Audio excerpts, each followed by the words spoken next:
In the dusty outskirts of Dhaka, Bangladesh, 19-year-old Rafin sat on the crumbling concrete step of a tea stall. His thumbs danced across the screen of an old Android smartphone with a spider web of cracks streaking across it. The device was barely functional. Bought second-hand with money he'd earned, running errands in the neighborhood. He was jobless, desperate, and on the verge of giving up. A year ago, his father had died suddenly from a heart attack, and the family's modest savings evaporated with hospital bills and funeral costs. Ruffin dropped out of college to help his mother and younger sisters survive. He tried everything, waiting tables, street vending, even repairing shoes with a neighbor. Nothing lasted, nothing paid enough. What he had, though, was a dream. Every night, under the dim bulb of his shared bedroom, Rafin scrolled through videos about online freelancing. He watched young men and women from India, the Philippines, and even Nigeria making money from their phones. If they can do it, he'd whisper, why not me? But every time he tried to sign up on a freelancing platform like Fiverr or Upwork, he ran into walls. He didn't have a laptop. His English was shaky, his phone often overheated, and worst of all, he had no skills, at least none that felt worth paying for. One night, the phone slipped from his hands and hit the cement. The screen cracked deeper. It still worked, but the damage seemed symbolic. Rafin stared at it and muttered, maybe this is it. Maybe this is the sign. But then he remembered something his father had said during his final days in the hospital. You don't need to have everything to start, just enough courage to take one step. That night, Rafin took his first real step. Instead of quitting, Rafin took inventory. What did he have? A cracked but usable smartphone, access to public Wi-Fi outside a nearby cyber cafe, a basic understanding of English, and relentless determination.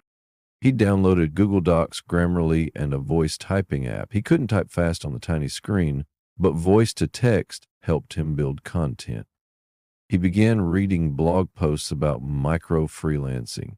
Sites like People Per Hour, Fiverr, and even Facebook groups offered gigs as simple as writing 100-word product descriptions, creating short Instagram captions, or rewriting blog intros. His first gig, writing birthday captions in English for $1, 0 cents, per 10 posts. He found it through a Facebook group.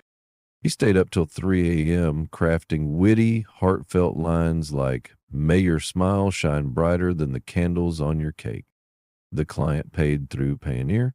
It took 3 days, but Rafin made his first dollar. That $1, 0 cents, felt like $100. 0 cents. From that day on, he treated freelancing like a full-time job. He worked from a plastic chair on the roof of his home, chasing Wi-Fi signals from the cyber cafe down the street. Rain or heat, mosquitoes or noise, he showed up. He didn't tell his friends. They'd laugh. They already did. You think you'll become rich from your broken phone? One had joked. But Rafin didn't care. Every night he watched English YouTubers. He read articles on copywriting and digital marketing. He practiced rewriting blog headlines and improving product descriptions. He used free tools to check grammar and style. Slowly, clients returned. Then, one week, everything changed.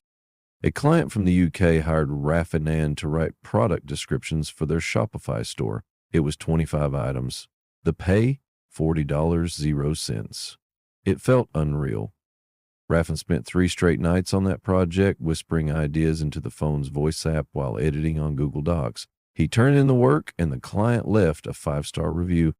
That review led to 3 more inquiries. Within a month, Rafin was making around $150, 0 cents, the equivalent of what many entry-level workers earned locally. With the money, he bought a better phone, still not new, but faster. The extra screen space felt luxurious. He created a proper Fiverr profile, shot a quick video intro, and learned how to optimize gig titles. His gigs included writing product descriptions, Instagram captions, basic bio writing for social media, simple blog post rewrites. He stuck to what he could manage from his phone.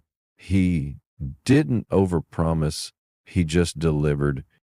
When a client once asked, "Do you work from an office?" he smiled and replied, "My office has a beautiful sky view and comes with bird song."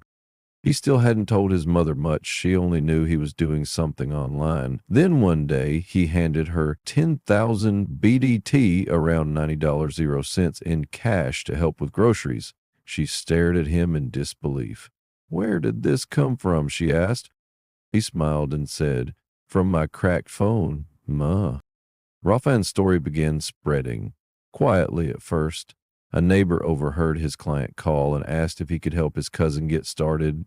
Then a local NGO doing digital literacy work interviewed him for a youth spotlight. That video posted on Facebook got 30,000 views.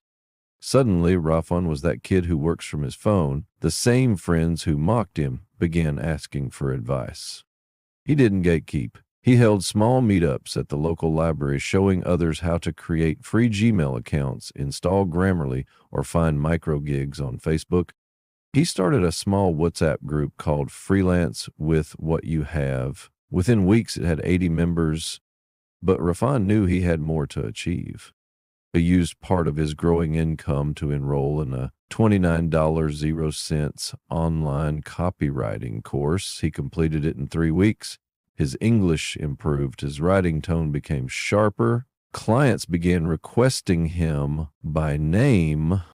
One client from Australia invited him to manage content for an entire product catalog. Monthly pay, $500.00. Rafan had just turned 21. That night he sat on the same concrete step where it all began. He looked up at the stars and whispered, "I'm not done yet." At 23, Rafan had a team of 3, all working remotely from smartphones. He no longer used the cracked device, but he kept it in a drawer as a reminder.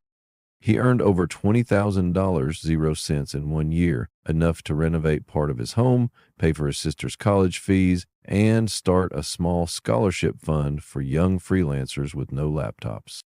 He was invited to speak at youth panels, workshops, and local universities. But what made him proudest wasn't the money. It was when his mother, during a family gathering, introduced him not as "my son Rafan," but proudly said, "This is my son. He built a business with nothing but a phone." Rafan now teaches a course online, entirely smartphone friendly, for people who want to start freelancing using just a mobile device. The course is free. He ends every session with the same words his father once told him: "You don't need to have everything to start, just enough courage to take one step."